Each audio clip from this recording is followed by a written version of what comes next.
السلام عليكم ورحمة الله وبركاته. عاملين ايه؟ يا رب تكونوا بألف خير. وحشتوني كتير من الفيديو اللي فات، والنهاردة جايه لكم بقى في فيديو جديد. قلت كده النهاردة اسجل معاكم الفيديو بصوتي.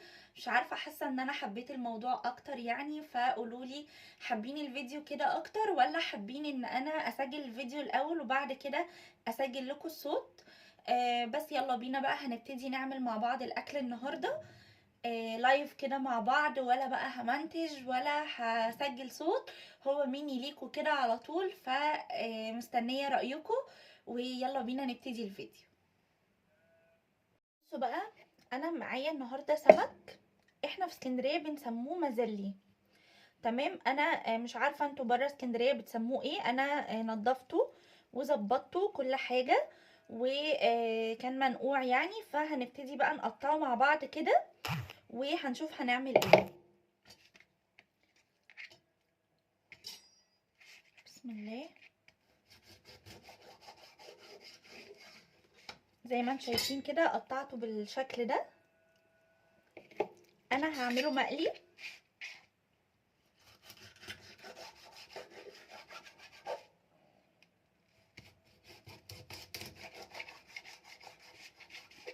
بصوا بقى، نوع السمك ده من اكتر الاسماك اللي انا بحبها، وبحبها مقلية قوي، ومش بعرف اكلها باي شكل غير كده. يا جماعة بتبقى طعمها حلو قوي قوي. انا مش عارفة، قولولي عندكم يعني، لو انتوا مش من اسكندرية قولولي عندكم بتسموه ايه. احنا عندنا بنسميه مزلي. او تقريبا اعتقد يعني ان في حد ممكن يسميه شبار. انا مش عارفة هو اسمه ايه بالظبط، بس احنا عندنا بنقول عليه مزلي. فيلا بينا كده هنروح نتبل السمك مع بعض. هنعمل التتبيلة ونتبله ونشوف هنكمل اليوم ازاي. جبت معاكم بقى طبق، ويلا بينا كده هنبتدي نعمل التتبيلة مع بعض. هاخد فلفل احمر.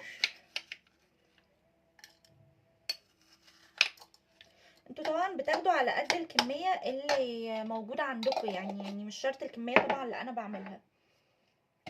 وهحط عليه توم، بس هاخد توم بحاجة نظيفة عشان ما يبصش مني، فهحط توم.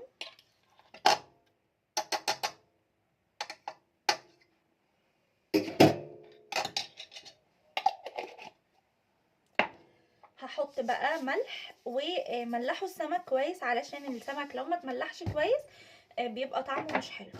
ملح وكمون وكزبرة ناشفة. وهحط معاكم بقى ليمونة كده هعصرها.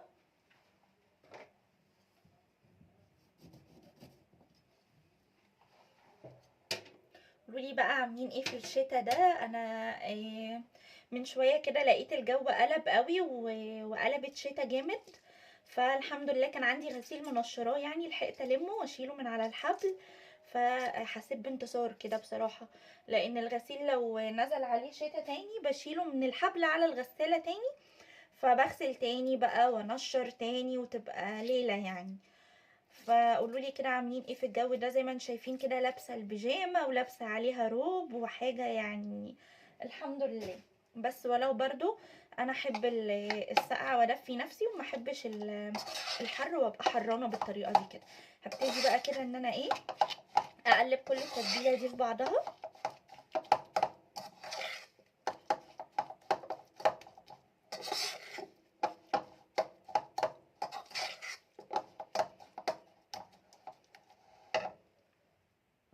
يلا بينا بقى نلبس جوانتي كده، علشان انا يا جماعه عندي اكزيما في ايدي.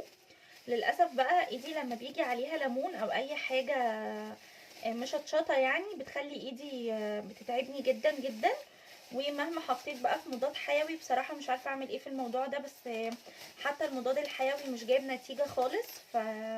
لو حد برضو مر بحاجه زي دي يا ريت يقولي بتتصرفوا ازاي او بتعالجوها ازاي، علشان انا بصراحه يعني تعبت منها قوي. تعالوا بقى نجيب السمك كده ونبتدي ان احنا نحشي السمك.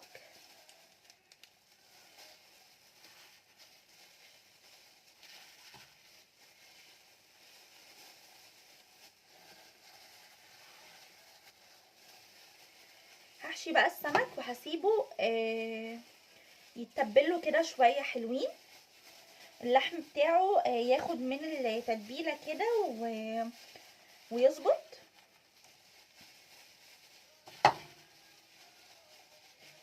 فهنكمل بقى مع بعض، هنشوف هنعمل ايه.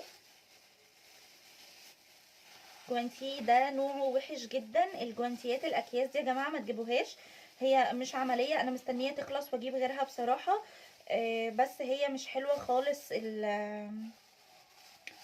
يعني بحسها كده بتتخلع من ايدي ومش لذيذه يعني خالص. هنزل بقى بقيه التتبيله دي كده على السمك ده، وهسيبه كده يتبل مع نفسه على جنب لحد ما اخلص جزء يعني من الاكل. وبعد كده هقليه هو اخر حاجه خالص علشان يبقى سخن. يعني احنا مش من الناس اللي بتحب تقلي السمك وتركنه، فانا اول حاجه تبلته كده معاكم وهركنه بقى على جنب. وتعالوا مع بعض بقى نروح نشوف هنعمل ايه جنبه. جبت بقى معاكم الكبه كده والهاند بلندر، وجبت كمان بصلايه كبيره قشرتها كده وغسلتها، وهبتدي ان انا افرمها معاكم في الكبه. قولوا لي هتشغلي الكبه على بصلايه؟ هقول لكم بصراحه شغاله على بصلايه عشان انا عينيا بتوجعني جدا.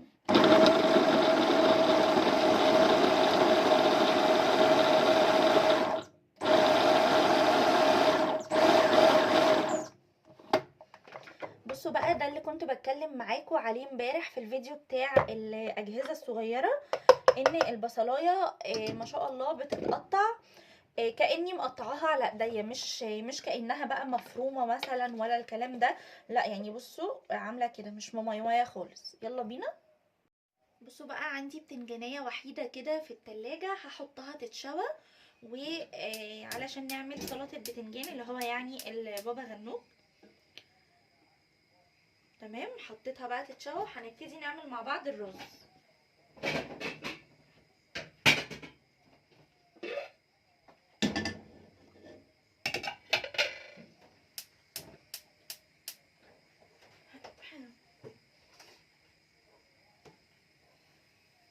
نعمل مع بعض بقى رز صياديه كده جنب السمك، هيبقى طعمه ان شاء الله حلو قوي.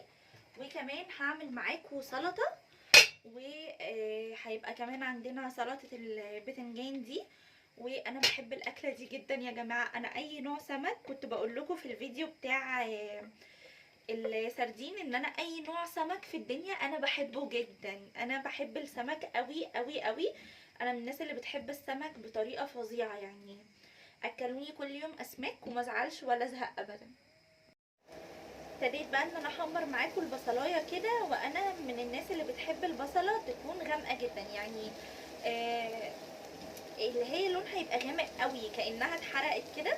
والرز بيطلع ما شاء الله ولا فيه اي مراره ولا اي حاجه. لكن الرز الفاتح ده انا مش بحسه رز صياديه، ومش بستطعمه خالص ان هو رز صياديه.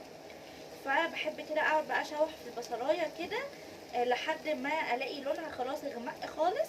بنزل بالمعيار بتاع الرز عليها والتوابل بتاعتي. وكمان البصل كده لما هيبتدي انه يصفر بحط معاه هريسه شطه، وبحط معاه توم. والنهارده كمان هحط معاكم جزر مبشور. بيبقى حلو قوي يا جماعه والله. يعني الرز الصياديه على فكره من الحاجات اللي تقدري ان انت تلعبي فيها كده وتبقى طعمها حلو قوي. ف بعد كده بقى بنزل الميه معاكم اللي هي معيار الرز، وبسيبه يغلي كده دقيقه. وبعد كده بنزل في الرز في عكس الرز اللي بالشعريه والرز الابيض. انا بحب اشوح الاول الرز مع السمنه وكده، وبعد كده انزل بالمعيار بتاعه عليه الميه واسيبه بقى يستوي. فهنشوف بقى دلوقتي هنعمل ايه. هي اول ما البصلايه كده تبتدي ان هي تدبل كده وتدخل على الصفار، هرجع احط معاكم المكونات اللي انا بحب احطها مع الرز الصياديه، وهنكمل كده الرز مع بعض. بصوا بقى، الرز كده خلاص ابتدى ان هو يدخل على الصفار كده. البصلايه دبلت وابتدت تدخل على اللون الاصفر. فهبتدي بقى احط معاكم حوالي يعني فص ثوم وشويه فلفل احمر اللي هي هريسه الشطه. بصوا فص كده توم. تمام. وبرده حته صغيره من هريسه الشطه عشان ما يبقاش يعني حراق قوي. وفاكرين بقى الجزر اللي احنا كنا مفرزينه مع بعض، هو ده الجزر اللي انا هحط منه معاكم دلوقتي اهو. ده الجزر المبشور، وهبتدي بقى اقلب كل ده كده في بعضه. وشموا يا جماعه الريحه بقى خطيره، اول ما بنزل التوم كده بحس بريحه خطيره قوي. قولوا لي مين بيحب التوم في الاكل زي كده؟ انا بحب التوم قوي في الاكل، بس طبعا كل حاجه وليها المقدار بتاعها يعني. لو زودنا التوم اصلا في الاكل بيبقى طعمه مش حلو، بس انا من الناس اللي بحب التوم في الاكل قوي وبحب طعمه بصراحه. فمش عارفه مين زي كده. هبتدي بقى ان انا اعمل الجزر كده معايا، وهسيب برضو البصلايه لحد ما توصل للون اللي احنا بنقول عليه.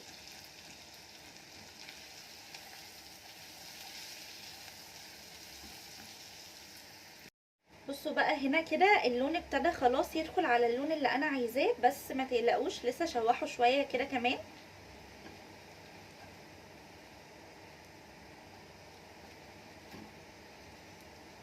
بس كده شايفين هو ده اللون اللي انا عايزاه. هنزل بقى معاكم بالمعيار كده بتاع الرز.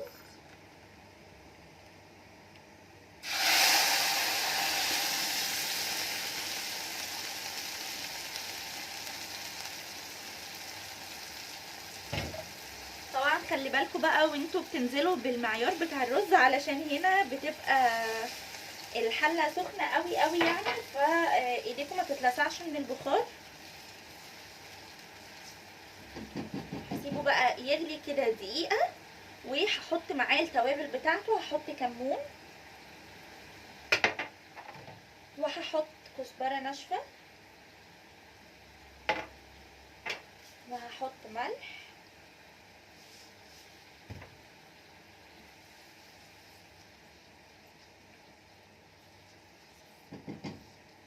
سيبه بقى يغلي دقيقه كده وارجع احط معاكم الرز.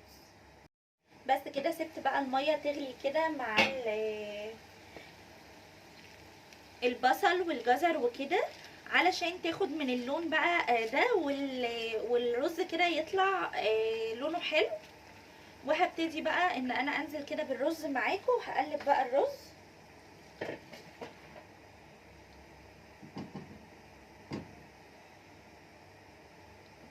لو حسيتوا بقى ان الرز عايز ميه اظبطوا الميه بتاعته،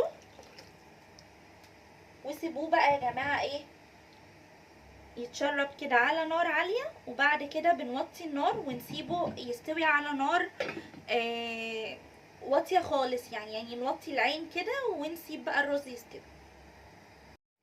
يلا بينا بقى نشوف كده الرز مع بعض. بصوا اتشرب اهو، شايفين لون الرز يا جماعه؟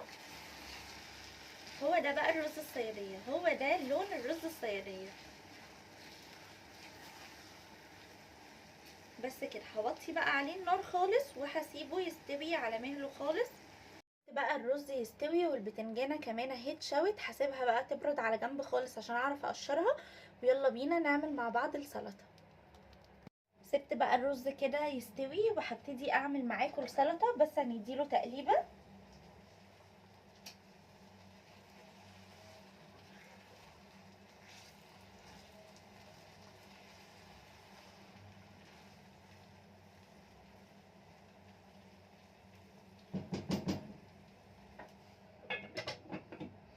هنا بقى الرز بيكمل السوا كده، واحنا هنبتدي نعمل مع بعض السلطه بتاعتنا.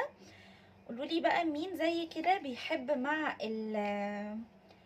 السمك سلطه البصل؟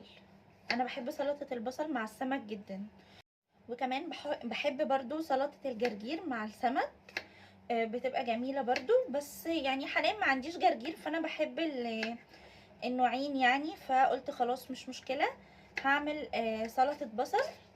لان بصراحه اكله السمك دي عايزه طبق سلطه حلو كده ولذيذ جنبها علشان تبقى الاكله كملت. وسبت بقى البتنجان زي ما وريتكم كده، سبت البتنجانه تبرد علشان اعرف اقشرها ونكمل الاكل مع بعض. قولولي بقى بتعملوا ايه في الشتا ده؟ صحيح مين عنده حد لسه في دراسة وبدأ بقى الفاينل، يعني متهيألي ان خلاص داخلين بقى على امتحانات الترم وكده. فربنا يا رب ينجح كل اولادكم يا رب، وتشوفوهم احسن الناس باذن الله. من اسهل بقى الاكلات على قلبي بجد هي اكلات السمك. بصوا، هو انا كنت زي اي بنت خالص يعني في بيت مامتها، كنت دلوعه بقى، وماما تعمل لي الفطار، وماما تعمل لي الغدا، وماما تغسل لي هدومي، وماما مش عارف ايه والحاجات دي كلها. ربنا يا رب يخلي لنا كل امهاتنا ويديهم الصحه والعافيه يا رب. بس معرفش يعني، لما اتجوزت كده ورحت بيتي بجد حسيت بماما قوي يا جماعه. انا مش عارفه مين زي كده او مين ممكن يكون حس الاحساس ده، بس انا بجد كنت مدلعه على ماما جدا يعني. حتى لما كان حد يقول لماما مثلا خليها تعمل ولا خليها تسوي، وانا مش ما كنتش بعمل نهائي يعني، بس كنت بعمل بمزاجي قوي. يعني مثلا عايزه اطبخ، ادخل المطبخ بمزاجي، وما احبش حد يقف جنبي وانا بطبخ. عايزه اعمل حاجه او اروق حاجه، يعني ما كنتش بعرف اعمل حاجه وانا مغصوبه عليها او كده.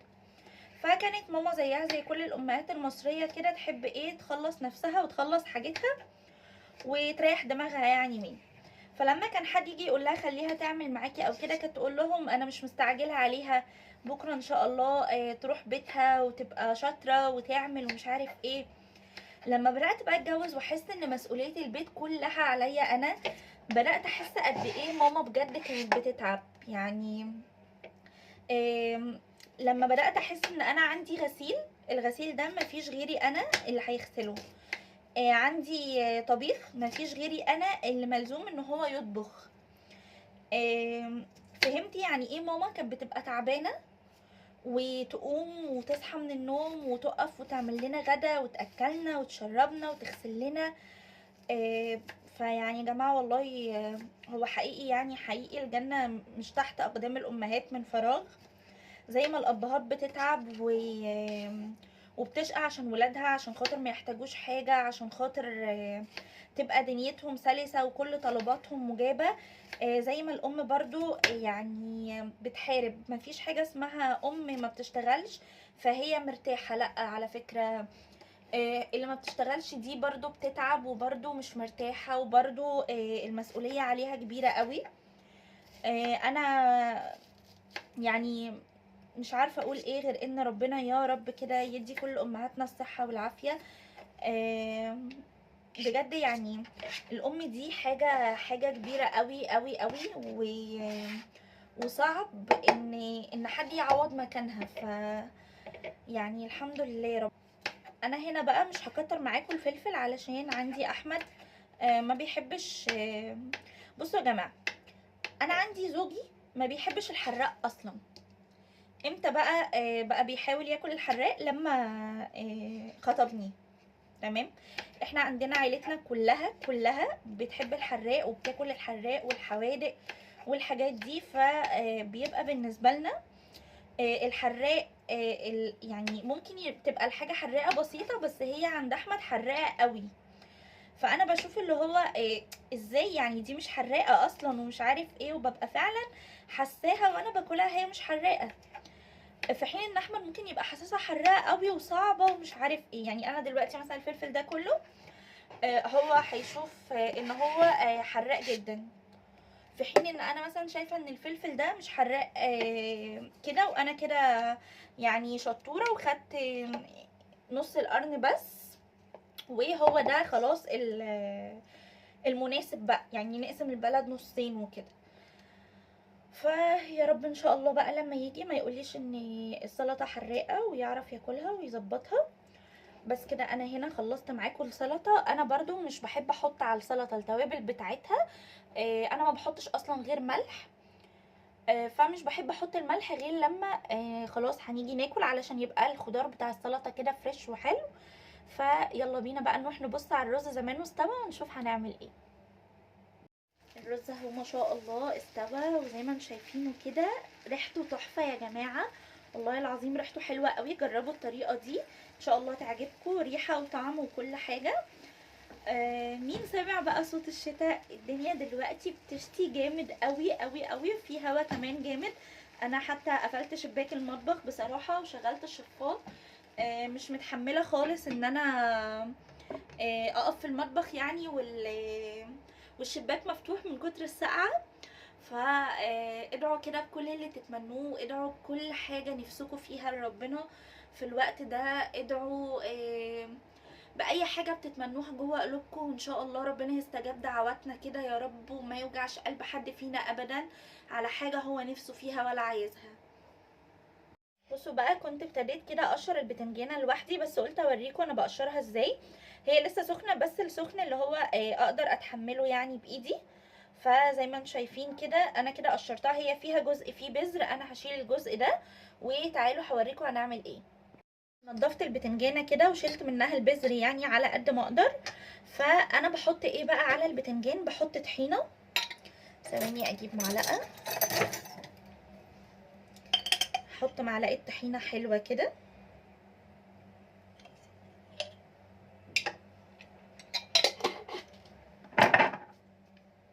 وبحط توم. ثواني بقى نجيب حاجه تانية. هحط معاكم توم. التوم برضو على حسب الكميه اللي معاكم. وهحط هريسه شطه.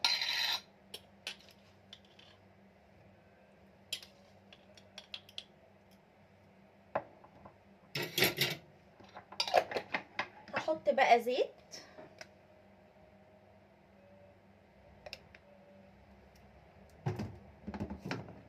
وملح، ومش بحب احط عليه كمون خالص، هو ملح وشعرة شطة صغننة عشان احنا اصلا حاطين هريسة شطة بس كده. وهجيب معاكم ليمونة كده، معاكم ليمونة قسمتها بالنص وشلت منها البذر بتاعها، بس طبعا مهما شلتي برضو في بذر جوه فهنشيله دلوقتي. انا مش بحط خل يا جماعة عليها، ما بحبش طعم الخل في البتنجان خالص. انا بكتفي بالليمونة. دي ليمونه كبيره، لو كان الليمون عندي صغير كنت هاخد ليمونتين، بس دي ليمونيه كبيره وبس كده.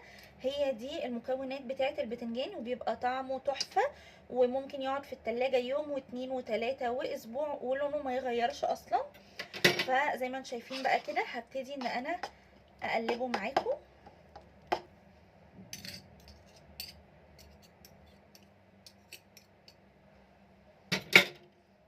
في ناس بقى بتضربه في الكبه، بس انا برضو مش بحب الطريقه دي. انا بحب كده اهرسه بالشوكه علشان احس بطعم البتنجان. انا مش عايزه اضربه في الكبه واحس ان انا باكل طحينه، لا انا عايزه احس ان انا باكل بتنجان عادي، فاهميني؟ فمش بحب ابدا اني اعمله في الكبه. اعملوه بالطريقه دي كده ودوقوه وقولوا لي رايكم فيه، ان شاء الله يعجبكم. خلصت. بصوا بقى، انا كده خلصت الرز الصياديه، وخلصت البتنجان، وكمان خلصت السلطه بتاعتي. ويعني انا كده خلاص خلصت الاكل اصلا. فاول ما يعني جوزي هيقرب كده وهو جاي من الشغل هقلي بقى معاكم السمك عشان يبقى سخن وناكله كده وهو سخن، و يبقى الاكل كده طعمه حلو. بصوا بقى، انا هجيب صينيه كده وهحط عليها كيسه، دي اكياس تلاجة عادي، انا فتحتها كده بالنص، وهاخد معاكم دي. مش هكتر دي قوي علشان السمك اللي معايا مش كتير قوي. بقى معاكم دي هحط كمون، وهحط شطة، وهحط ملح. تمام. هقلب بقى التبهيرة دي كده معاكم.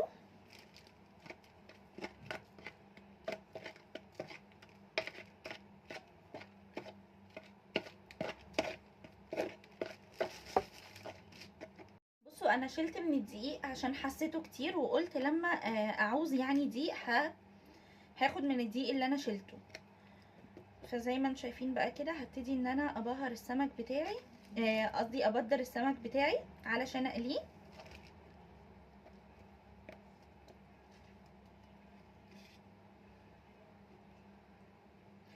جماعه قولوا لي بقى مين بيحب انواع السمك دي؟ انا بحبها قوي، وبحب سردين الصينيه، بحب البسارية، بحب البوري والبولتي، و بحب اسماك. يعني انا كل انواع الاسماك بجد بحبها، الجمبري، الكابوريا، السبيط، كل الحبشتكنات الجميله قوي دي انا بحبها جدا بصراحه. فقولوا لي برضو مين بيحب سمك البحر. انا شفت ناس بتحب السمك العادي وما بتحبش سمك البحر، بصراحه انا بستغرب الناس دي جدا. يعني سمك البحر ده بيبقى حاجه لذيذه كده وجميله، فانا عن نفسي بحبها قوي قوي قوي يعني. مش عارفه ليه في حد ممكن يكون يحب السمك العادي وما يحبش سمك البحر. فقولوا لي كده في الكومنتات انتوا بتحبوا انواع الاسماك ايه بقى وكده، وقولوا لي لو حد بيعمل السمك اللي معايا ده بطريقه تانية. بس انا بصراحه بحب الطريقه دي قوي. يعني انا بحب ان انا كده اتبله التتبيله دي وابهره وقصدي اتبلها فيه يعني. فبحسها يعني حلوه قوي. شفتوا كان عندي حق ان انا اشيل دقيق، لان حسيت ان انا حطيت كتير. مش مشكله، هشيله عندي في برطمان كده يكون نضيف. ولما اجي اعمل سمك مره تانية هاخد بقى الدقيق المتبهر على طول.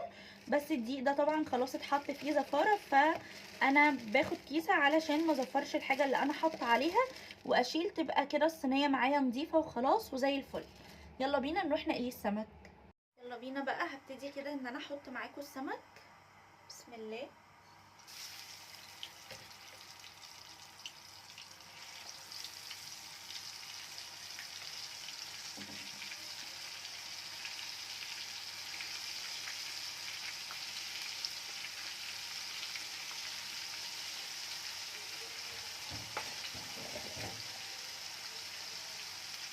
نعدل الحته دي كده، ندي لكل حته مساحتها علشان يستوي حلو كده ويبقى مقرمش. يلا بينا بقى، على بال السمك كده ما يتحمر هبتدي اني احط معاكم السلطه. وانا بحب احط على السلطه قوي زيت زيتون بصراحه، هو بيدي طعم حلو جدا.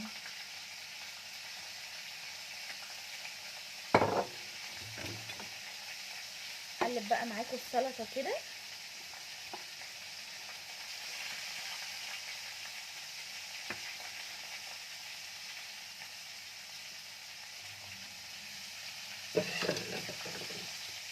ده كده طبق السلطه. هقلب كده في كل السمك يمين وشمال علشان اضمن ان اللحم بتاعه يكون استوى ويكون مظبوط يعني.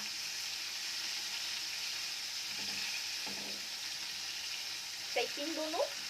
وكمان بصوا ناشف ازاي من فوق.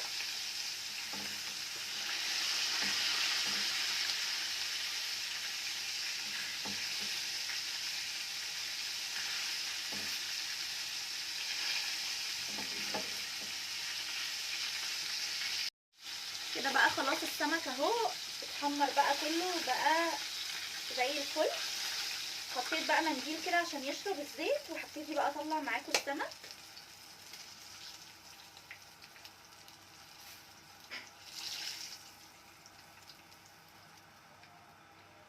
بصوا شكله ما شاء الله، وريحته حلوه قوي قوي قوي.